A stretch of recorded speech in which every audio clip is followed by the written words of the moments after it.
Maaga pa lang ay gising na si Mayumi. Sanay na sa simpleng buhay sa kanilang maliit na baryo. Tahimik pa ang paligid habang unti-unting sumisilip ang araw sa gilid ng kabundukan. Dahan-dahan siyang bumangon mula sa papag.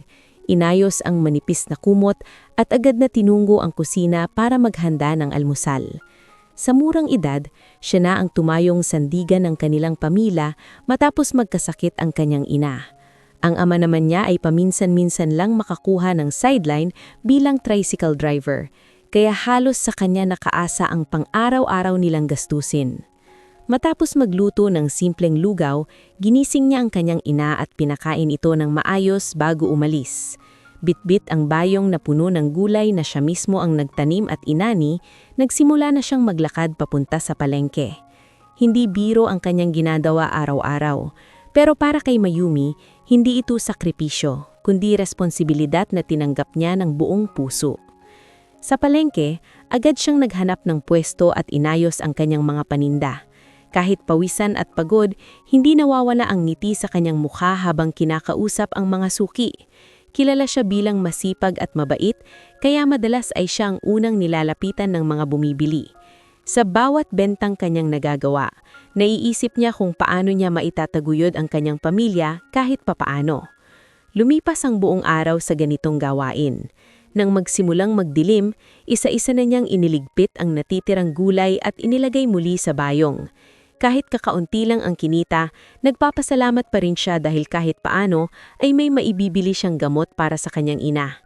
Tahimik siyang naglakad pauwi. Taling tunog ng mga kuliglig at malamig na hangin ang kanyang kasama sa daan. Habang binabagtas niya ang madilim na kalsada, may napansin siyang kakaiba sa gilid ng daan. Sa una, ay inakala niyang isa lamang itong tambak ng basura o sirang gamit. Ngunit nang mas mapalapit siya, napansin niyang may taong nakahandusay sa lupa. Biglang bumilis ang tibok ng kanyang puso. Huminto siya sa paglalakad at nagdalawang isip kung lalapit ba siya o hindi. Sandali siyang napaatras, natatakot sa kung anong maaaring mangyari. Ngunit nang makita niya ang bahagyang paggalaw ng kamay ng lalaki, hindi na niya kayang talikuran ito. Dahan-dahan siyang lumapit, hawak ang bayong na tila proteksyon niya sa sarili. Paglapit niya, nakita niya ang dugo ang noo ng lalaki at ang sugat sa kanyang braso. Halatang bagong-bago ang aksidente. "Kuya, naririnig mo ba ako?" Mahinang sambit niya habang sinusubukang gisingin ang lalaki. Ngulit walang tugon. Taning mahina nitong paghinga ang naririnig niya. Napatingin siya sa paligid, umaasang may ibang taong makakatulong. Pero wala. Walang sasakyan, walang tao, at tila bang iniwan ng mundo ang lugar na iyon. Naramdaman niyang siya lang ang pag-asa ng lalaking iyon. Kahit naninginig ang kanyang kamay, agad niyang inilapag ang kanyang bayong at pinunit ang bahagi ng kanyang damit upang ipantapal sa sugat ng lalaki. Hindi niya alam kung sapat ba ang kanyang ginagawa, pero ayaw niyang pabayaan ito. Sa isip niya, kung siya ang nasa kalagayan nito, gugustuhin din niyang may tumulong sa kanya. Maya-maya pa, dumaan ang isang matandang lalaki na may dalang kariton. Agad siyang humingi ng tulong at nakiusap na tulungan siyang dalhin ang sugatang lalaki sa pinakamalapit na klinika. Sa awa ng matanda, pumayag ito at tinulungan siyang buhatin ang lalaki papunta sa kariton. Habang binabagtas nila ang daan papunta sa maliit na klinika sa bayan, ramdam ni Mayumi ang kaba at pag-aalala. Hindi niya kilala ang lalaking ito, pero pakiramdam niya ay may responsibilidad siyang iligtas ito. Hindi niya iniisip ang gastos, ang pagod o ang oras. Ang nasa isip lang niya ay kung paano mabubuhay ang taong nasa harap niya. Pagdating sa klinika, agad nilang tinawag ang nurse at doktor. Inasikaso ang lalaki at dinala sa loob para gamutin. Naiwan si Mayumi sa labas, tahimik na nakausap habang hinihintay ang balita. Nang lumapit sa kanya ang nurse para tanungin kung sino siya, sandali siyang napatigil.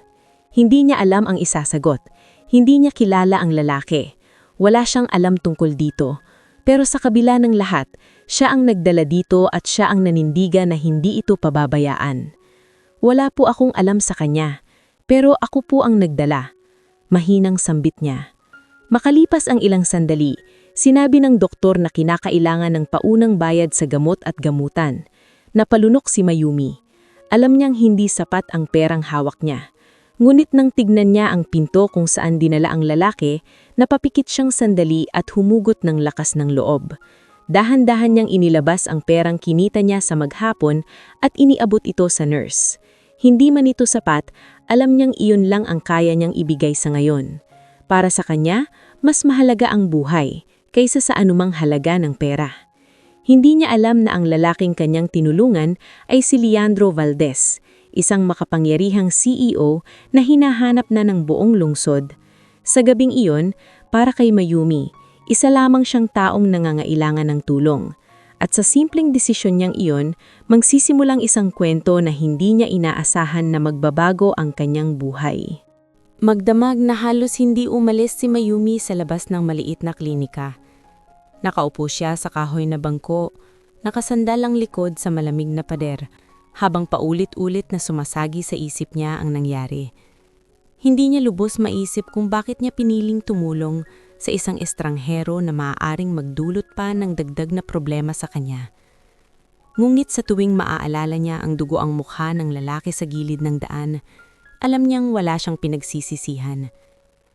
Bandang madaling araw, lumabas ang doktor at sinabing ligtas na sa panganib ang lalaki. Ngunit kailangan itong magpahinga at manatili muna sa klinika. Nakahinga ng maluwag si Mayumi, pero kasabay nito ay ang pagbigat ng kanyang pakiramdam. Naaalala niya ang kanyang ina na naiwan sa bahay at ang panibagong gastos na kakaharapin niya. Kinabukasan, matapos tiyaking maayos na ang kalagayan ng lalaki, nagpasya si Mayumi na umuwi muna sandali. Pagdating sa kanilang bahay, nadatnan niya ang kanyang ina na nag-aalala. Ipinaliwanag niya ang nangyari at bagamang nag-alala ang kanyang ina sa kanilang sitwasyon, nakita rin nito ang kabutihan sa ginawa ng anak. Pinayuhan lamang siya nito na mag-ingat at huwag kalimutan ang sarili. Pagkatapos magpahinga ng sandali, bumalik si Mayumi sa klinika. Pagpasok niya sa silid, napansin niya ang gising na ang lalaki. Tahimik itong nakatingin sa kisame, tila pilit inaalala ang isang bagay na hindi niya maabot. Dahan-dahan siyang lumapit. "Gising ka na?" Mahinang tanong ni Mayumi. Napalingon ang lalaki sa kanya, halatang naguguluhan. Ilang segundo itong tumitig bago sumagot. "Nasaan ako?" Mahina nitong tanong. Ipinaliwanag ni Mayumi ang nangyari, kung paano niya ito natagpuan at dinala sa klinika. Tahimik lang na nakinig ang lalaki, ngunit halatang may kulang sa kanyang reaksyon. Nang tanungin siya ni Mayumi kung ano ang pangalan nito, sandali itong natahimik. "Hindi ko maalala," sagot nito, bakasang pagkalito sa boses. Doon tuluyang naunawaan ni Mayumi ang sitwasyon. Hindi lang aksidente ang problema ng lalaki, kundi pati ang pagkawala ng kanyang alaala. Napahinga siya ng malalim, iniisip kung ano ang dapat gawin. Wala itong pagkakakilanlan, walang matatawag na pamilya, at walang matatakbuhan. Lumipas ang ilang oras habang pinagmamasdan ni Mayumi ang lalaki. Napansin niyang kahit wala itong maalala, maayos ang kilos nito at tila sanay sa disiplina. Ngulit may mga simpleng bagay na hindi nito agad magawa, tulad ng pag-upo ng maayos o pag-inom ng gamot ng hindi ginagabayan. Nang hapon na, sinabi ng doktor na maaari nang ilabas ang lalaki kinabukasan. Ngulit kailangan nito ng taong mag-aalaga habang nagpapagaling. Napatingin ng doktor kay Mayumi, tila umaasang siyang sasagot sa sitwasyon. Hindi agad nakapagsalita si Mayumi. Alam niyang hindi niya kayang magdagdag pa ng responsibilidad. Sapat na ang hirap ng kanilang buhay. Ngulit sa tuwing titingnan niya ang lalaki na tila walang muwang sa nangyayari, hindi niya kayang iwan ito. Kinagabihan, habang nakaupo siya sa gilid ng kama ng lalaki, nagpasya siyang kausapin ito. "Kung wala kang matandaan, wala ka ring mapupuntahan, di ba?" Mahinang niyang sabi. Tahimik lang na tumanggo ang lalaki. Napapikit sandali si Mayumi, saka muling nagsalita. "Pwede kang sumama sa amin pansamantala. Maliit lang ang bahay namin, pero hindi ka mapapabayaan." Nagulat ang lalaki sa alok ni Mayumi, ngunit sa kabila ng kanyang kalituhan, naramdaman niya ang sinseridad sa boses ng dalaga. "Salamat, kahit hindi ko alam kung bakit mo ginagawa to," sagot niya. Ngumiti lang si Mayumi, kahit sa loob-loob niya ay hindi rin niya maipaliwanag ng buo. Hindi naman kailangan ng dahilan para tumulong, sagot niya. Kinabukasan, matapos ma-discharge ang lalaki, sabay silang umuwi sa baryo. Tahimik ang kanilang paglalakad, ngulit hindi na ganun kabigat ang pakiramdam ni Mayumi. Kahit papaano, may kasama na siya sa kanyang pag-uwi. Pagdating sa kanilang bahay, agad niyang ipinakilala ang lalaki sa kanyang ina. Bagamang nagulat ito sa kanilang bisita, agad din itong tinanggap ang sitwasyon. Sa kabila ng kahirapan, hindi sila nag-atubiling magbahagi ng kung ano ang meron sila. Sa mga sumunod na araw, unti-unting nakibagay ang lalaki sa kanilang simpleng pamumuhay. Nahihirapan ito sa una, lalo na sa mga gawaing bahay at sa kakulangan ng mga bagay na tila dati nitong nakasanayan. Ngulit pinilit nitong matuto at hindi nagtagal ay natutunan niyang tumulong kay Mayumi sa mga gawain. Minsan habang nagbubuhat sila ng gulay, napansin ni Mayumi na tila may kakaibang lakas at diskarte ang lalaki. Hindi ito tulad ng karaniwang taong walang alam sa buhay probinsya. Ngunit hanggat magtanong, pinili niyang mag-obserbahan na lang. Sa kabila ng pagkawala ng alaala, may isang bagay na malinaw kay Mayumi. Ang lalaking ito ay hindi pangkaraniwan at kahit hindi pa niya alam kung sino talaga ito, ram niya na may malaking bahagi ito sa magiging takbo ng kanyang buhay. Lumipas ang ilang araw at unti-unting naging bahagi ng araw-araw na buhay ni Mayumi ang presensya ng lalaking kanyang tinulungan. Dahil wala pa rin itong maalala tungkol sa sarili, tinawag na lamang niya itong Renzo para maipangalan siya rito kahit samantala. Sa bawat paggising ni Mayumi, nakikita na niyang gising na rin si Renzo, tila sanay sa maagang oras kahit hindi niya alam kung bakit. Sa unang mga araw, kapansin-pansin ang hirap ni Renzo sa simpleng gawain. Hindi siya sanay mag-igib ng tubig, hindi rin marunong maglinis ng bahay ng maayos, at madalas ay napapatingin lamang siya sa kamay niya na parang may hinahanap na alaala. Ngunit hindi siya sumuko. Araw-araw, pilit niyang ginagawa ang mga bagay na itinuturo ni Mayumi kahit paminsan ay nagkakamali siya. Isang umaga, habang naghahanda si Mayumi ng mga gulay para dalhin sa palengke, kusa itong lumapit kay Renzo at inalok siyang sumama. Sa una ay nag-alinlangan ito, ngunit nang makita niyang mabigat ang binubuhat ng dalaga, agad siyang tumulong. Sa simpleng eksenang iyon, napansin ni Mayumi ang kakaibang paraan ng pagbubuhat ni Renzo. Hindi ito basta lakas lamang, kundi may sistema, parang sanay sa mas mabibigat pang gawain. Pagdating nila sa palengke, maraming nakapansin kay Renzo. Hindi maikakaila na kahit simpleng damit ang suot nito, may kakaibang tindig at aura ito na hindi karaniwan sa mga tao sa baryo. May ilang nagtanong kay Mayumi kung sino ang kasama niya, ngunit ngumiti lamang siya at sinabing kaibigan niya ito. Habang nag-aayos sila ng paninda, may isang matandang tindera ang nagreklamo dahil sa hindi maayos na pagkakalatag ng mga gulay sa katabing pwesto. Napatingin si Renzo sa sitwasyon at tila kusang gumalaw ang kanyang isip. Lumapit siya at inayos ang pagkakalatag ng mga paninda. Inilagay ang mga mas sariwang gulay sa harap at inayos ang pagkakaayos ayon sa laki at kulay. Hindi niya alam kung saan niya natutunan iyon, pero parang natural lang sa kanya na gawin ito. Napansin ito ni Mayumi at hindi niya maiwasang mag-isip.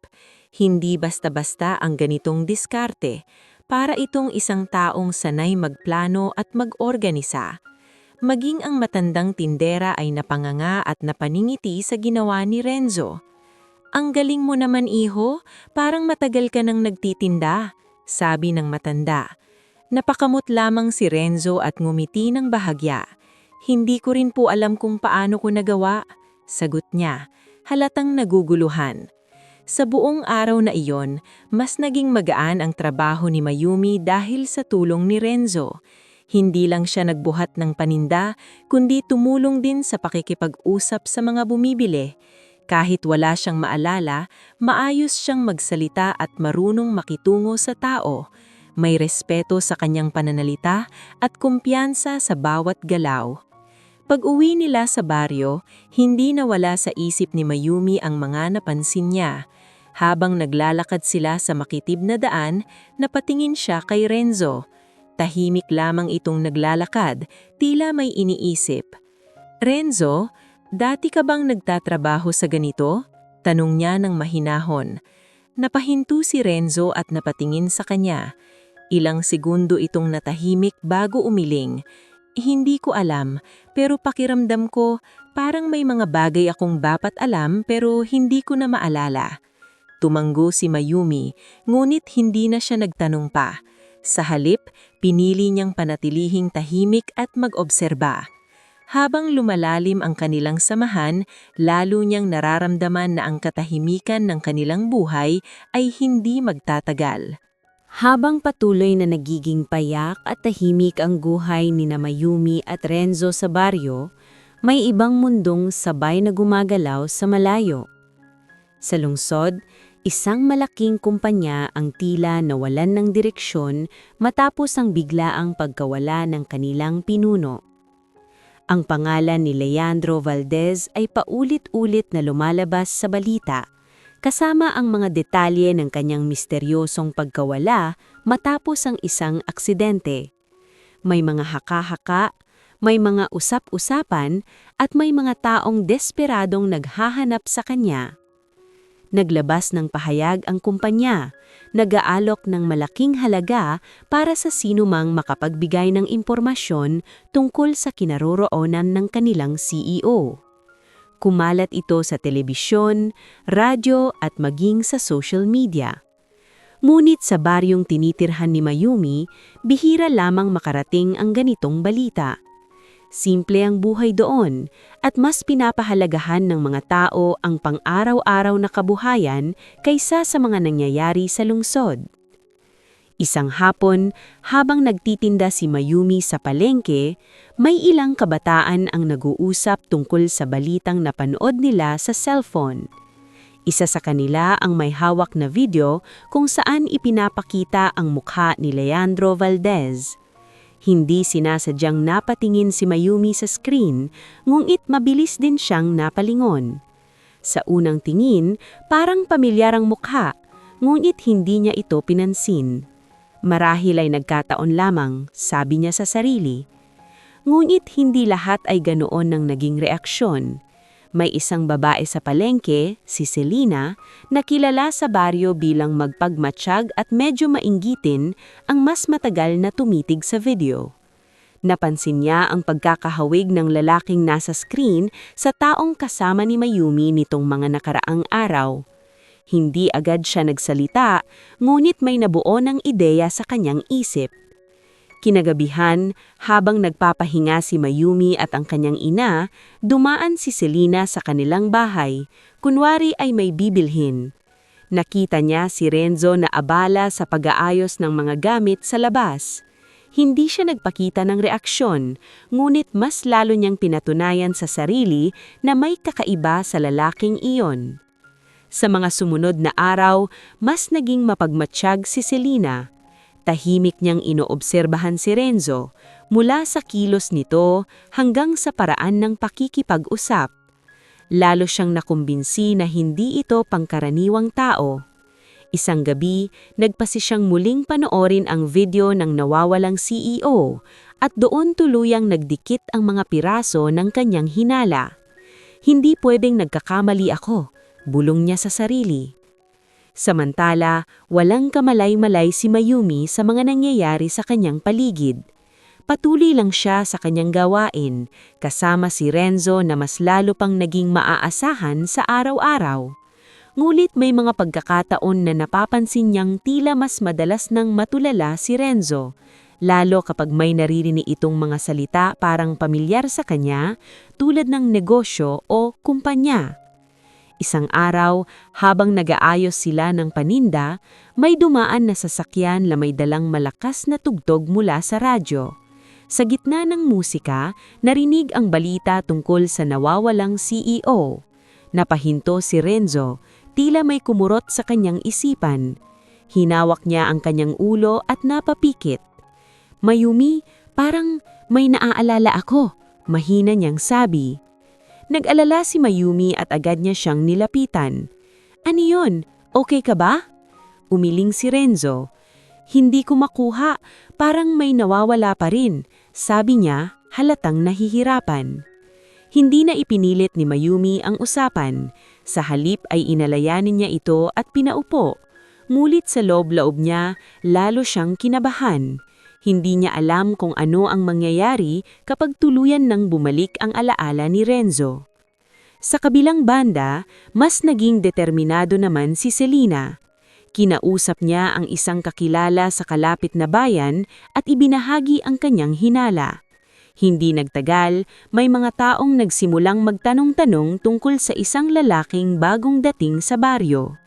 Hindi ito agad napansin ni Mayumi, ngunit unti-unti nang nagbago ang pakikitungo ng ilang tao sa kanila. May mga bulong, may mga tingin, at may mga tanong na hindi direktahang sinasabi. Ramdam niya na may kakaibang nangyayari, ngunit hindi niya pa ito lubos na maunawaan. Isang gabi, habang tahimik ang buong baryo, nakaupo si Mayumi sa labas ng kanilang bahay. Iniisip ang mga nangyayari. Napatingin siya kay Renzo na mahimbing na natutulog sa loob. Hindi niya maipaliwanag, pero pakiramdam niya ay may parating na pagbabago sa kanilang buhay. Sa di kalayuan, nakamasid si Selena, hawak ang kanyang cellphone. Nakahanda na siyang gawin ang sunod na hakbang para sa gantimpala na kanyang inaasam. Sa kanyang isipan, isang tawag lamang ang kailangan para tuluyang magbago ang kapalaran ng lahat.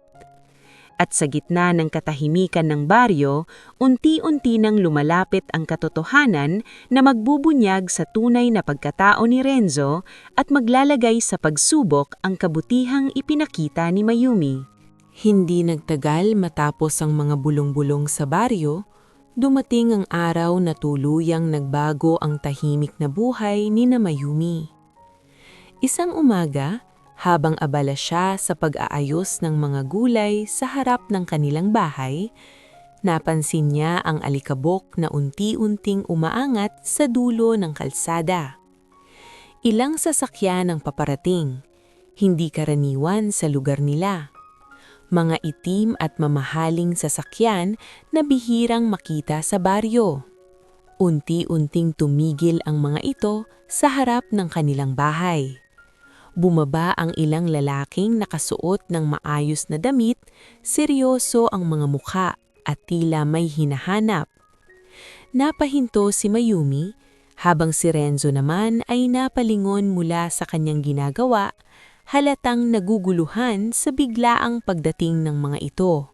Lumapit ang isang lalaki na tila pinuno ng grupo.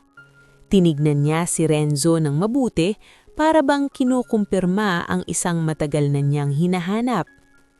Ilang segundo ang lumipas bago siya nagsalita. "Sir, kayo po ba si Leandro Valdez?" Napatigil ang mundo ni Mayumi sa narinig niya.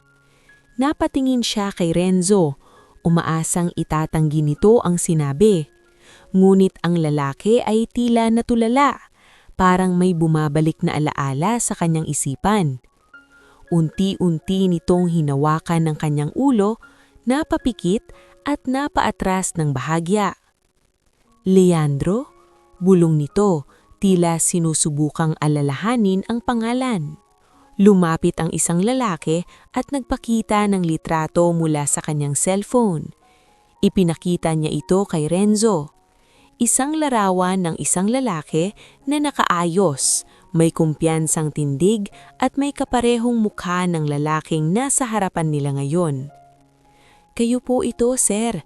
Matagal na namin kayong hinahanap," dagdag pa ng lalaki. Unti-unting nagbago ang ekspresyon ni Renzo. Mula sa pagkalito, naging seryoso ang kanyang mukha. Parang may piraso ng kanyang pagkatao ang bumalik. Ngunit kasabay nito ay ang mas malalim na pagkalito. Napaatras si Mayumi. Hindi niya alam ang mararamdaman. Ang lalaking nakasama niya sa simpleng buhay, ang lalaking tinulungan niya ng walang hinihinging kapalit ay hindi pala basta-basta. Isa itong bilyonaryong CEO na hinahanap ng maraming tao. Hindi ko pa rin maalala lahat. Mahinang sabi niya, hawak pa rin ang kanyang ulo. Lumapit ang pinuno ng grupo. Sir, kailangan na po kayong bumalik sa lungsod. Delikado pong manatili kayo dito nang walang proteksyon. Napatingin si Renzo kay Mayumi. Sa mga sandaling iyon, parang may dalawang mundo ang naglalaban sa kanyang isipan. Ang mundong hindi niya maalala at ang mundong nabuo kasama si Mayumi. Mayumi? Mahinang tawag niya. Hindi agad nakapagsalita si Mayumi. Hindi niya alam ang anong sasabihin. Sa loob-loob niya, parang may kumurot sa kanyang dibdib. Hindi niya inaasahan na ganito ang mangyayari, na isang iglap mawawala ang taong nakasama niya sa loob ng mga nakaraang araw. Lumapit ang isa sa mga tauhan at naglabas ng obre. Miss, ito po ay mula sa kumpanya bilang pasasalamat sa pagtulong ninyo kay Sir, sabi nito habang inaabot ang obre. Ngunit hindi ito agad tinanggap ni Mayumi. Nakatingin lamang siya kay Renzo, tila naghihintay ng kahit anong sasabihin nito. Ngunit sa halip na mga salita, taning katahimikan ang bumalot sa pagitan nila. Sa huli, napilitan si Renzo na sumama sa mga tauhan. Hindi siya nagprotesta, ngunit hindi rin siya mapakali. Habang papalayo siya, paulit-ulit niyang nililingon si Mayumi na nakatayo lamang sa harap ng kanilang bahay, tahimik at walang imik.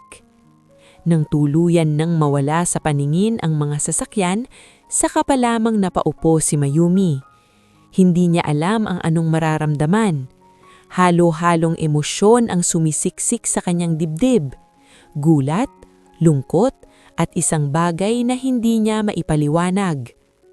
Ang lalaking tinulungan niya ng walang hinihingging kapalit ay biglang nawala at iniwan siya na puno ng katanungan. Hindi niya alam kung magkikita pa ba silang ulit o kung hanggang doon na lang ang kanilang kwento. Sa kabilang bahagi, habang binabagtas ng sasakyan ang daan pabalik sa lungsod, tahimik si Renzo o mas tamang sabihing si Leandro. Nakatingin siya sa labas ng bintana, ngulit ang nasa isip niya ay ang simpleng bahay, ang tahimik na baryo, at ang babaeng hindi nagdalawang isip na tulungan siya. At sa kanyang pagbalik sa mundong kanyang kinabibilangan, alam niyang hindi na magiging pareho ang lahat. Pagdating sa lungsod, agad na dinala si Leandro sa isang pribadong ospital na pagmamay-ari rin ng kanilang kumpanya. Doon siya sinalubong ng mga doktor at espesyalista na matagal nang naghihintay sa kanyang pagbabalik. Sa loob ng ilang oras, sumailalim siya sa iba't ibang pagsusuri upang masiguro ang kanyang kalagayan, lalo na ang kanyang memorya na unti-unti nang bumabalik ngunit hindi pa ganap na buo. Habang nakahiga siya sa malinis at malamig na silid, tahimik lang siyang nakatitig sa kisame. Sa bawat segundo, may mga alaala na kusang pumapasok sa kanyang isipan, mga eksena ng kanyang opisina, mga pulong na kanyang pinamunuan, mga taong umaasa sa kanyang desisyon. Unti-unti niyang naaalala ang kanyang buhay bilang si Leandro Valdez, ang CEO ng isang malaking kumpanya na kilala sa buong bansa. Ngunit kasabay ng pagbabalik ng kanyang alaala ay ang mas malinaw na pag-alala kay Mayumi. Ang simpleng dalaga na nagligtas sa kanyang buhay, ang babaeng hindi nagtanong kung sino siya at hindi humingi ng kapalit. Sa gitna ng lahat ng karangyaan na nakapaligid sa kanya ngayon, yun ang mga alaala na tila mas may bigat sa kanyang puso. Minsan, habang kausap niya ang kanyang personal assistant na si Victor, hindi niya maiwasang itanong ang isang bagay na matagal nang bumabagabag sa kanya. Gaano katagal akong nawala? Seryoso niyang tanong. Halos 2 linggo po, sir. Marami pong nangyari sa kumpanya habang wala kayo. Sagot ni Victor, may halong pag-aalala. Tumanggo si Leandro, ngulit hindi yun ang nais niyang marinig. Ang iniisip niya ang 2 linggong ginugol niya sa baryo, ang mga araw na walang iniisip kundi ang simpleng pamumuhay, ang pagtulong kay Mayumi at ang pakiramdam na maging normal na tao. Sa mga sumunod na araw, tuluyan nang bumalik ang karamihan sa kanyang alaala. Nakabalik siya sa opisina, sinalubong ng mga empleyado na labis ang tuwa sa kanyang pagbabalik. Muli siyang umupo sa kanyang pwesto bilang pinuno, nagdesisyon at pinangunahan ng kumpanya tulad ng dati. Sa paningin ng lahat, parang walang nagbago. Ngunit sa loob niya, ramdam niyang hindi na siya ang dating Leandro. May bahagi ng kanyang pagkatao ang nagising sa baryo, isang bahagi na hindi niya naranasan sa mundo ng negosyo. Sa tuwing nakakakita siya ng mga report at numero, hindi niya maiwasang maalala ang mga gulay na inaayos nila ni Mayumi sa palengke. Sa tuwing may meeting siya, sumasagi sa isip niya ang simpleng hapunan sa maliit na bahay na yon. Isang gabi, habang mag-isa siya sa kanyang opisina, hindi niya napigilang kunin ang kanyang cellphone. Tinitigan niya ito sandali, saka muling binaba. Ilang beses niyang ginawa iyon, parang may gustong gawin, ngulit hindi niya alam kung paano sisimulan. Bakit ba hindi ko makalimutan? Bulong niya sa sarili. Hindi niya maipaliwanag kung bakit mas malinaw pa sa kanyang isipan ang mga alaala kasama si Mayumi kaysa sa ibang bahagi ng kanyang buhay. Hindi niya alam kung pasasalamat lang ba ito o may mas malalim pang dahilan. Sa kabilang banda, hindi rin tahimik ang kanyang isipan tuwing naaalala niya ang paraan kung paano tumingin si Mayumi sa kanya noong araw na umalis. Walang galit, walang hinihingi, kundi tahimik na pagtanggap. Yun ang mas lalong nagbigay bigat sa kanyang nararamdaman. Isang araw, habang nasa gitna siya ng isang mahalagang meeting, bigla siyang natahimik. Napansin ito ng kasama niya, ngunit hindi siya agad nagsalita. Sa halip, napatingin siya sa bintana ng kanyang opisina, tanaw ang malawak na lungsod. Doon niya napagtanto ang isang bagay na hindi niya kayang ipagwalang bahala. Hindi sapat ang simpleng pasasalamat sa ginawa ni Mayumi, hindi rin sapat na iwanan na lamang ang lahat sa nakaraan. Matapos ang meeting, agad niyang tinawag si Victor. Hanapin mo siya, diretso niyang utos. Sir? Nagulat na tanong ni Victor. Yung babaeng tumulong sa akin, gusto ko siyang makita. Dagdag niya puno ng determinasyon ang kanyang boses. Hindi na nagtanong pa si Victor at agad tumanggo. Sa sandaling iyon, alam niyang may mahalagang bagay na nais gawin ng kanyang boss, hindi bilang CEO, kundi bilang isang taong may utang na od at damdamin na hindi niya kayang baliwalain. Habang nakaupo muli si Leandro sa kanyang opisina, hindi na siya nagdalawang isip. Alam niya na kailangan niyang bumalik, hindi dahil sa obligasyon, kundi dahil may bahagi ng kanyang puso ang naiwan sa baryong iyon. At sa unang pagkakataon matapos niyang mabawi ang lahat, malinaw na sa kanya kung ano ang tunay niyang nais. Lumipas ang mga araw sa baryo na tila bumalik sa dating ritmo. Ngunit para kay Mayumi, may bahagi ng kanyang araw ang tila nawala. Maaga pa rin siyang gumigising, naghahanda ng pagkain para sa kanyang ina at nagdadala ng mga gulay sa palengke. Ngunit sa bawat galaw niya, may tahimik na espasyo na naiwan, isang puwang na dati napupunan ng presensya ni Renzo. Sa tuwing binubuhat niya ang bayong na dati nilang pinaghahatian, napapahinto siya sandali. Hindi niya maiwasang maalala kung paano ito kusa na lamang tumutulong, kahit pauna ay hirap na hirap ito sa simpleng gawain. Ngayon, siya na lang ulit mag-isa. At kahit sanay siya sa ganitong buhay, hindi niya maikakaila na may kulang. Sa palengke, napansin ng ilang tindera ang kanyang pagiging tahimik. Dati ay palangiti siyang nakikipagkwentuhan sa mga suki. Ngunit ngayon ay mas madalas siyang nakatingin lang sa kanyang mga paninda.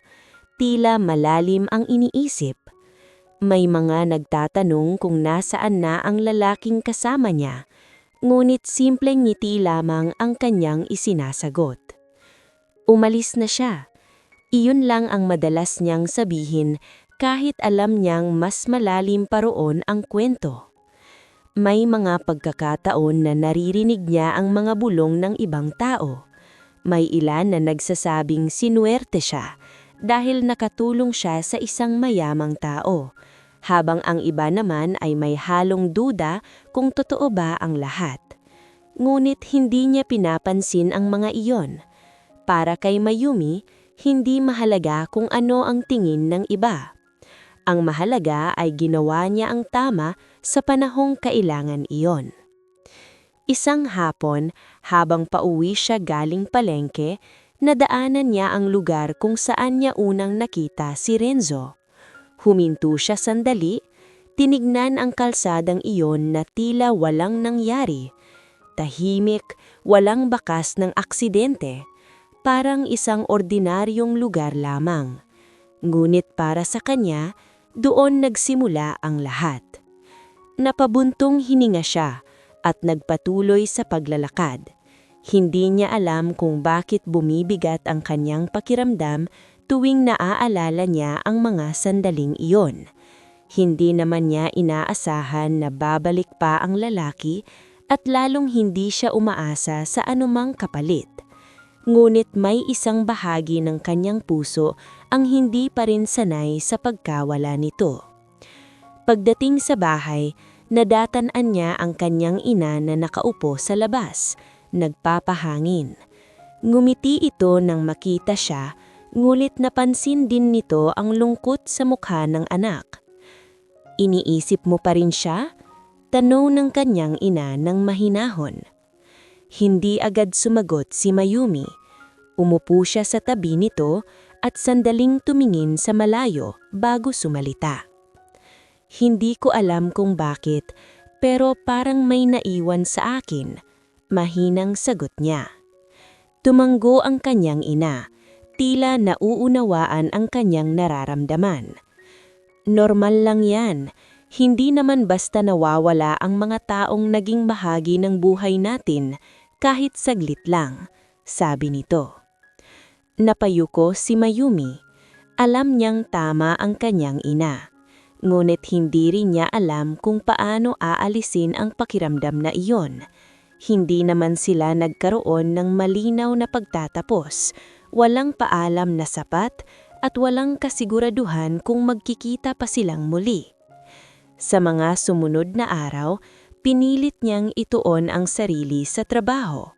Mas lalo niyang pinagbuti ang pagtitinda, mas maaga siyang pumupunta sa palengke at mas masigasig siyang nakikipag-usap sa mga suki.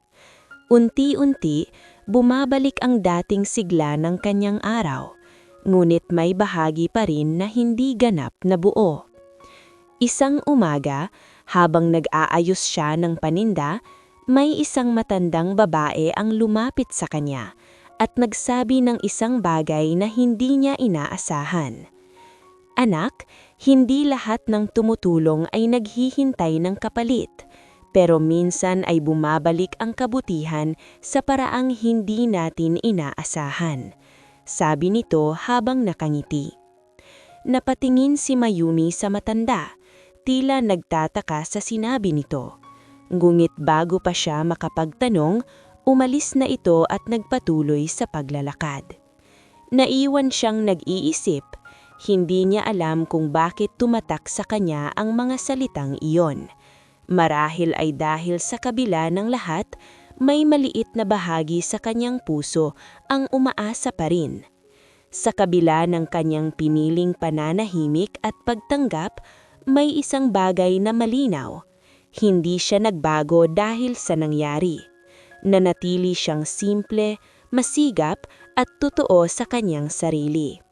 Hindi niya hinayaang baguhin siya ng ideya ng pera o ng koneksyon sa isang mayamang tao.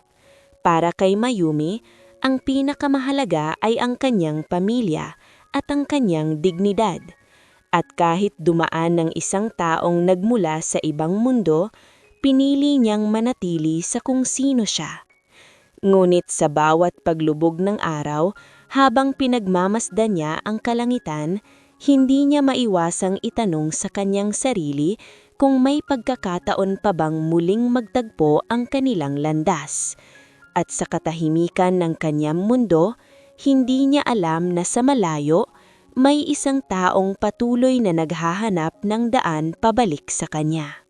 Isang tahimik na umaga sa baryo ang biglang nabasag ng kakaibang ingay mula sa kalsada. Hindi ito ang karaniwang tunog ng tricycle o motorsiklo na sanay na ang mga tao. Mabigat, sunod-sunod at tila may kasamang kakaibang presensya. Isa-isang lumabas ang mga kapitbahay mula sa kanilang bahay, napatingin sa direksyon kung saan nanggagaling ang alikabok. Ilang mamahaling sasakyan ang pumasok sa baryo, dahan-dahang tumigil malapit sa bahay ni Mayumi. Halos sabay-sabay na bumaba ang mga lalaking nakaayos, seryoso ang mga mukha at halatang hindi taga-roon.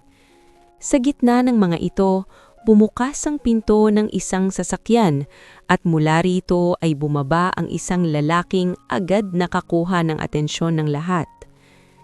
Si Leandro. Napahinto si Mayumi sa kanyang ginagawa. Hawak pa niya ang isang bungkus ng gulay, ngunit hindi na niya ito nararamdaman.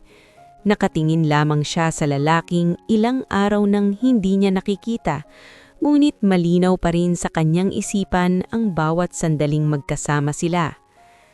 Dahan-dahang naglakad si Leandro papalapit sa kanya.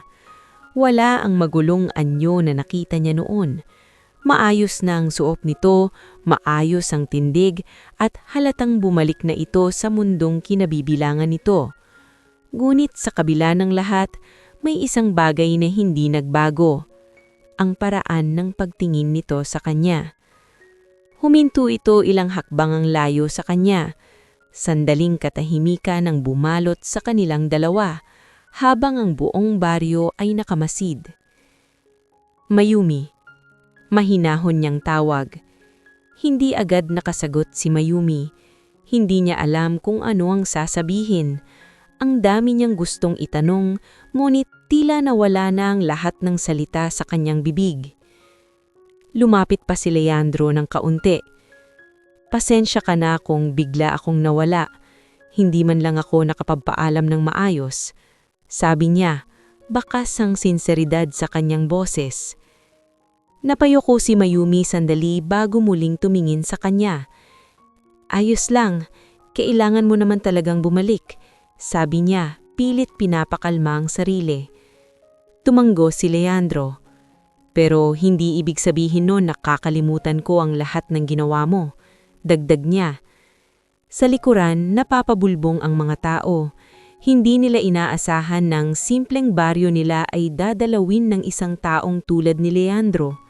May ilan na nagulat, may ilan na naiinggit, at may ilan na hindi makapaniwala.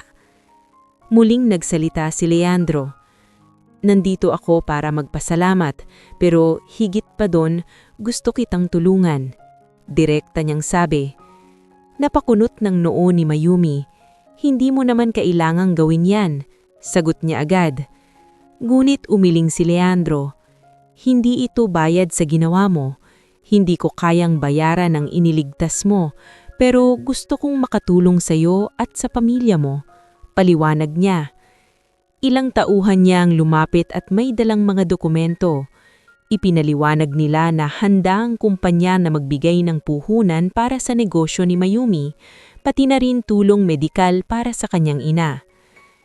Natahimik si Mayumi. Hindi niya inaasahan ng ganitong klasing olok. Sa isang banda, alam niyang malaking tulong ito sa kanila, ngulit sa kabilang banda, ayaw niyang isipin na may kapalit ang kanyang ginawa. Leandro, ginawa ko yon dahil gusto kitang tulungan, hindi dahil may inaasahan ako, mahinahon niyang sabi.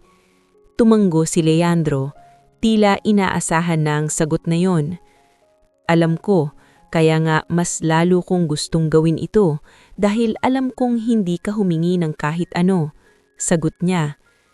Tahimik na nag-isip si Mayumi. Tumingin siya sa kanyang ina na nakatayo sa pintuan at nakita niyang pag-asa sa mga mata nito. Sa unang pagkakataon, naramdaman niyang hindi lang siyang kailangang magdesisyon para sa sarili, kundi pati na rin para sa kanyang pamilya. Dahan-dahan siyang tumanggo. Kung ito ay para sa ikabubuti namin, tatanggapin ko, pero may isang kondisyon, sabi niya. Bahagyang nagngiti si Leandro. Ano yun?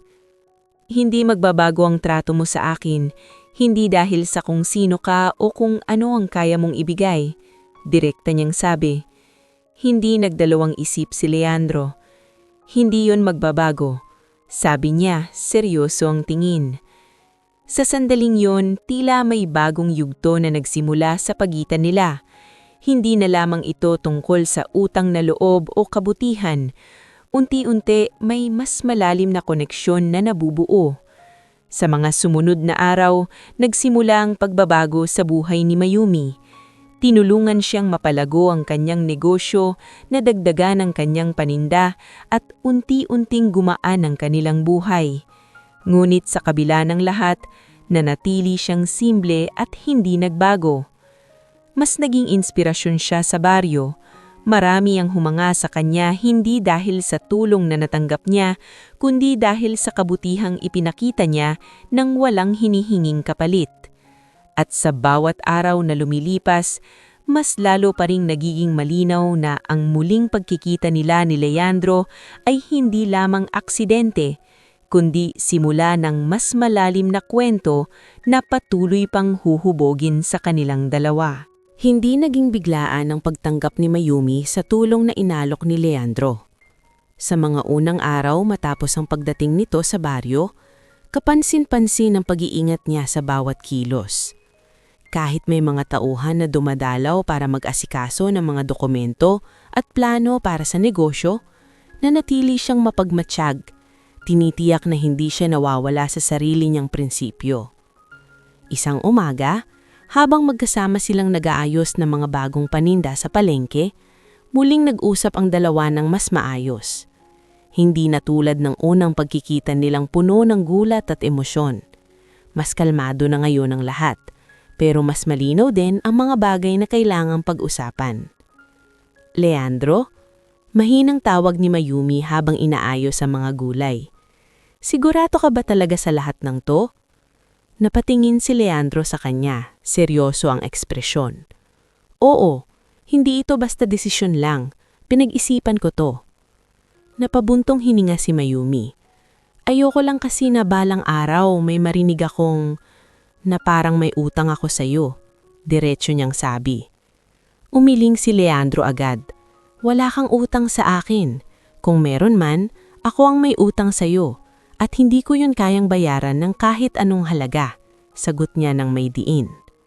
Napatingin si Mayumi sa kanya, tila sinusukat ang sinseridad ng bawat salita nito.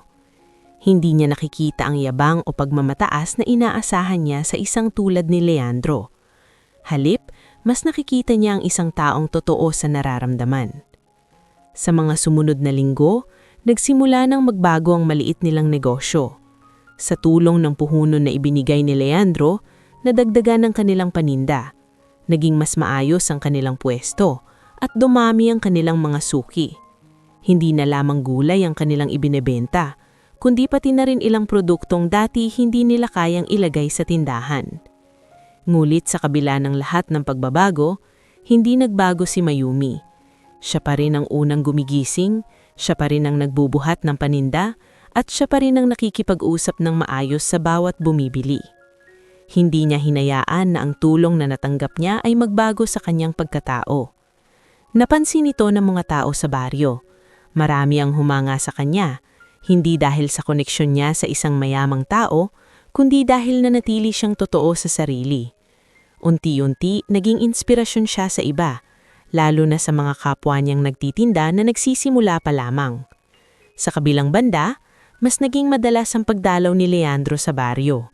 Hindi na lamang ito para sa negosyo, kundi para makita si Mayumi. Sa bawat pagbisita niya, mas nakikilala niya ang dalaga, hindi lang bilang taong tumulong sa kanya, kundi bilang isang taong may matibay na paninindigan at malasakit sa pamilya. Isang hapon, habang nagpapahinga sila sa ilalim ng isang puno matapos ang mahabang araw, nagkaroon sila ng pagkakataon na mag-usap ng mas malalim. "Hindi ko akalain na ganito ang buhay dito," sabi ni Leandro habang nakatingin sa malayo. Napangiti si Mayumi. "Simple lang, pero totoo," sagot niya. Tumanggo si Leandro. "Mas totoo pa kaysa sa mundong kinalakihan ko," dagdag niya. Sandaling natahimik ang dalawa. Sa katahimikan na yon, may isang bagay na unti-unting namumuo. Isang koneksyon na hindi na lang basta pagkakaibigan o utang na loob. "Mayumi?"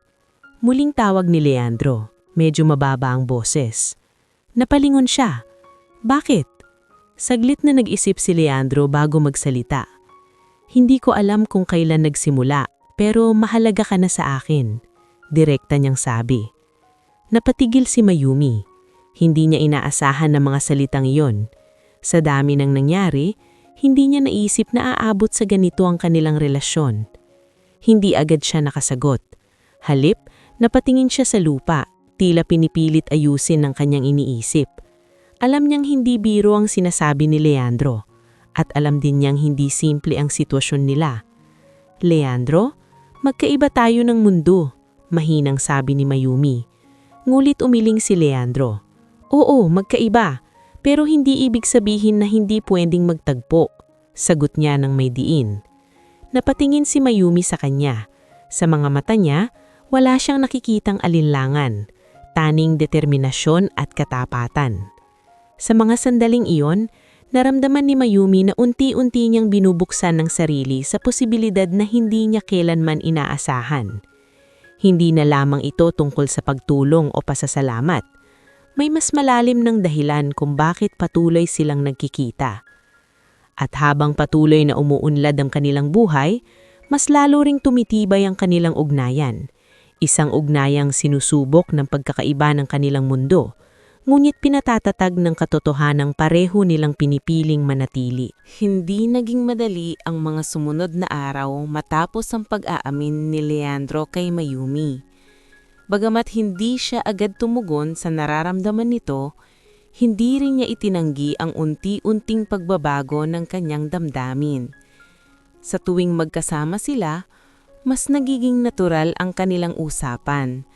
Mas lumalalim ang kanilang pag-unawa sa isa't isa at mas nagiging malinaw na hindi na lamang ito simpleng pagkakaibigan. Ngunit, kasabay ng paglalim ng kanilang samahan ay ang pagdating ng mga pagsubok na hindi nila maiiwasan. Hindi lingid sa kaalaman ng mga tao sa baryo ang tungkol sa kanila. Ang dating paghanga ng ilan ay napalitan ng pagduduba at mga bulong-bulungan. May nagsasabing ginagamit lamang ni Mayumi ang koneksyon niya kay Leandro para umasenso, habang ang iba naman ay naniniwalang hindi seryoso ang isang tulad ni Leandro sa isang simpleng probinsyana. Isang hapon sa palengke, habang abala si Mayumi sa pagtitinda, may ilang kababaihan ang nag-uusap sa malapit, sapat para marinig niya ang bawat salita. "Akala mo naman talaga, mapapangasawa niya yung CEO," sabi ng isa, may halong pangungutya. "Ganyan talaga, kapag sinuwerte, kakapit na," dagdag pa ng isa. Hindi umimik si Mayumi. Sanay na siya sa mga ganitong usapan, pero hindi ibig sabihin ay hindi siya nasasaktan. Tahimik lang niyang ipinagpatuloy ang kanyang ginagawa, piniling huwag pumatol.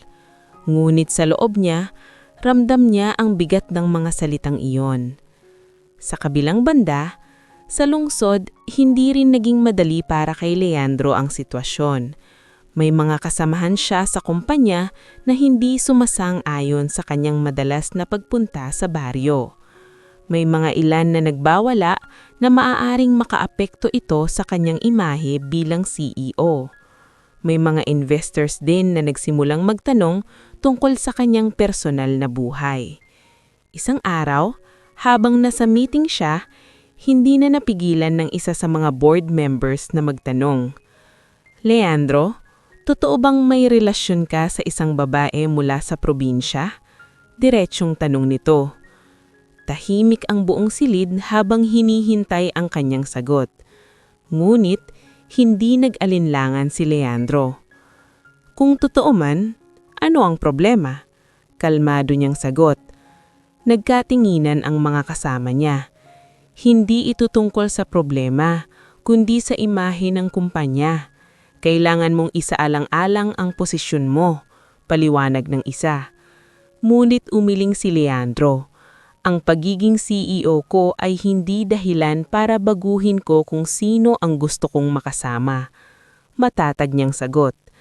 Sa kabila ng kanyang paninindigan, hindi niya maikakailan na may pressure mula sa kanyang paligid. Alam niyang hindi madali ang pinasok niyang sitwasyon. Hindi lamang ito laban sa opinyon ng ibang tao, kundi laban din sa inaasahan sa kanya bilang pinuno ng isang malaking kumpanya. Isang gabi, nagpasya siyang bumalik sa baryo nang hindi inaabisuhan si Mayumi. Gusto niya itong makita hindi bilang CEO, kundi bilang Leandro na kilala nito. Nadatnan niya si Mayumi sa labas ng kanilang bahay. Tahimik lang nakaupo at nakatingin sa malayo. Napansin agad nito ang kanyang pagdating, ngunit hindi ito nagpakita ng gulat. "Hindi ka nagsabing pupunta ka," sabi ni Mayumi. "Gusto kitang makita," diretsyo niyang sagot. Umupo siya sa tabi nito. Ilang sandali silang naninahimik bago nagsalita si Mayumi. "Leandro, naririnig ko na ang sinasabi ng ibang tao," mahinang sabi niya. Napatingin si Leandro sa kanya. "Hindi mo kailangang pansinin yon." "Hindi ganun kadali," sabi niya. "Magkaiba tayong mundo. Kahit anong gawin natin, may masasabi pa rin ng iba." Napabuntong hinga si Leandro. "Alam ko, pero hindi ibig sabihin na susuko tayo dahil lang doon." Napatingin si Mayumi sa kanya.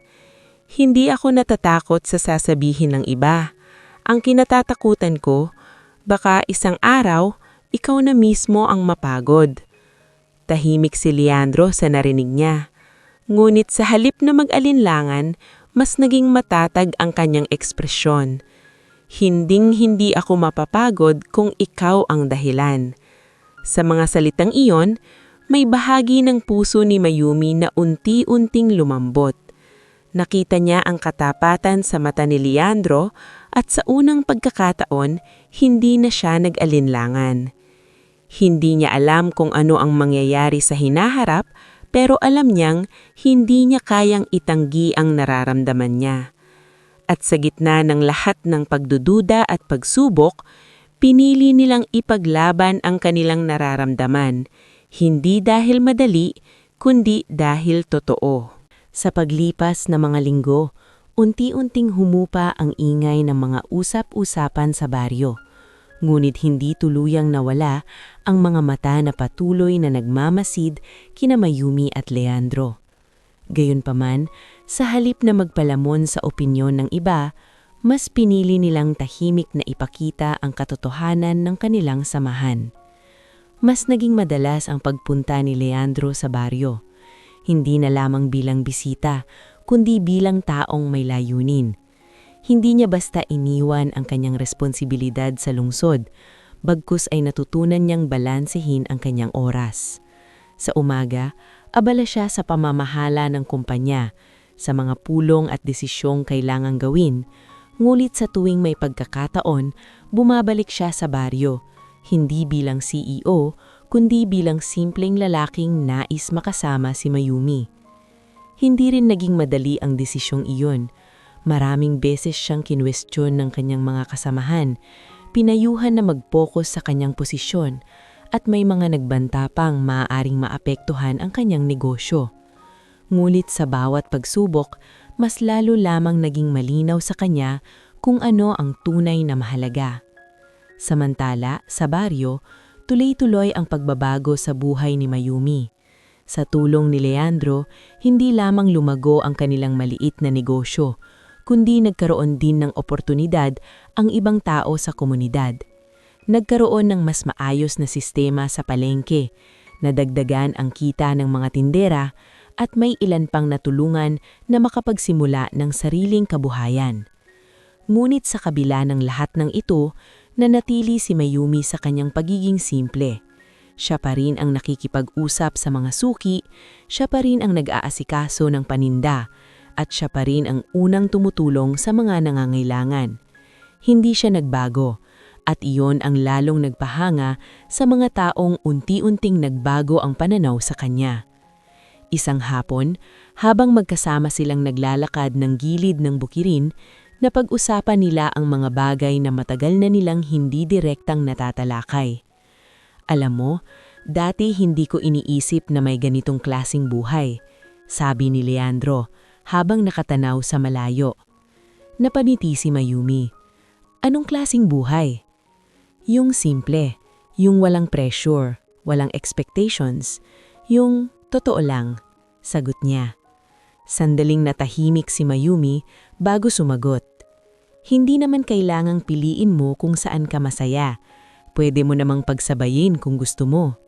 Napatingin si Leandro sa kanya. At kung kasama ka doon sa gusto kong buhay? Hindi na umiwas si Mayumi sa tanong na iyon. Sa halip ay tumingin siya direkta sa mga mata nito. Hindi naman ako aalis, sagot niya ng mahinahon.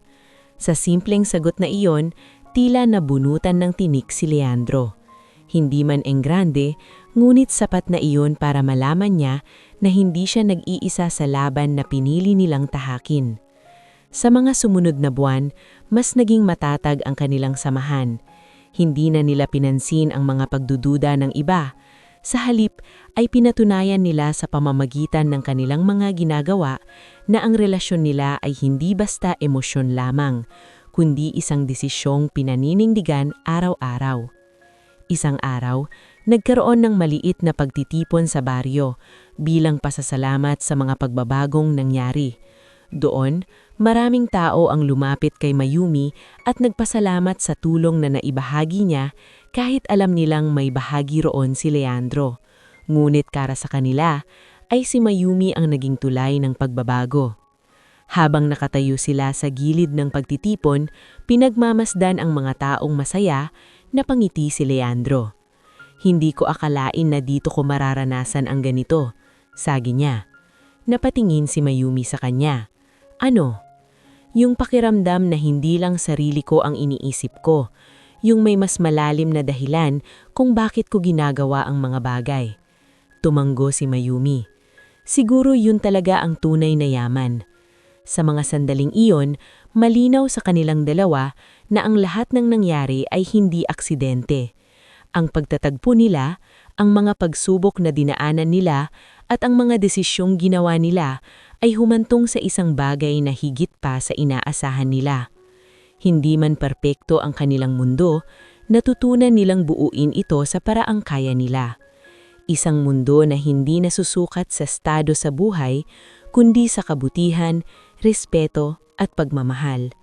At sa huli, ang kwento nila ay naging patunay na ang tunay na yaman ay hindi lamang nasusukat sa pera o kapangyarihan, kundi sa kakayahang magmahal at magbigay ng walang hinihinging kapalit.